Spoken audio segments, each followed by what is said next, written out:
Thank you, Chairman Perry, Ranking Member Friedman, and members of the subcommittee. I'm pleased to be here today to discuss the judiciary's revised design standards for federal courthouses and the likely impact on courthouse costs.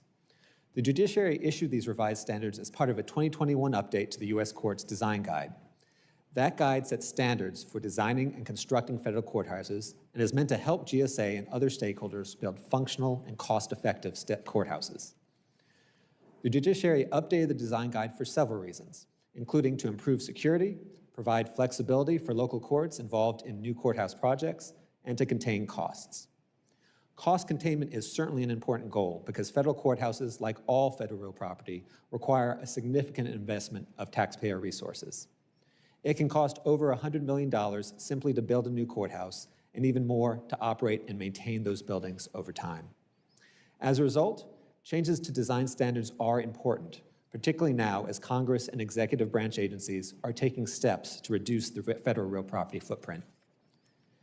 Given that, last year we reviewed the changes the judiciary made in the 2021 Design Guide and analyzed their potential impact on the size and cost of future courthouse projects.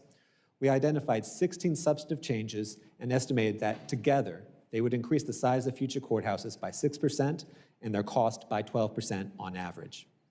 This could equate to tens of millions of dollars in additional construction spending. For example, when we modeled what would happen if 7 courthouse projects were designed according to the updated design standards, we found it would increase the construction cost for those 7 projects by an estimated $143 million. These higher estimated costs are due in part to changes in the 2021 Design Guide that increased the amount of space allotted to design pathways like hallways and stairways between courtrooms and other judiciary spaces. For example, we estimated that the updated standards would provide about 350 additional square feet of circulation space for each district courtroom in a courthouse. Building in this additional space not only increases the size of judiciary space, it also increases the size of the overall courthouse, making it more expensive to build, operate, and maintain. The judiciary cited the need for improved security as the basis for the higher amounts of circulation space, and the security of federal courthouses is certainly a key consideration for their design and construction. However, we found that judiciary did not fully collaborate with GSA when deciding to make this and other updates to the design guide. Specifically, while the judiciary solicited input from GSA on its planned changes to the design guide and met with GSA to discuss concerns with the final draft, it did not consistently engage in two-way communication. For example, the judiciary did not fully address GSA's concerns that the revised circulation standards were based on a 2012 contract study of older courthouses, some of which GAO had previously found to be oversized.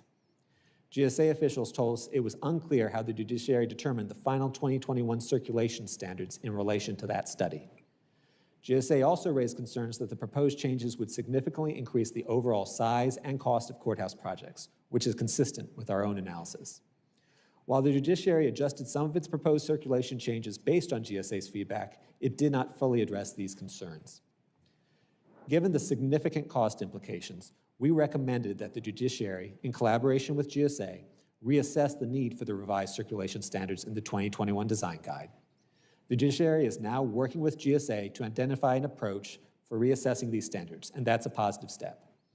If the judiciary determines that the increase in circulation space isn't needed, then the federal government could avoid tens of millions of dollars in costs. And if the judiciary decides it is important to keep those increases in the guide, then it will have a stronger basis to justify the higher costs. That's important as the federal government moves to right-size its federal real property footprint. Mr. Chairman, that concludes my opening statement. I'll be happy to answer any questions.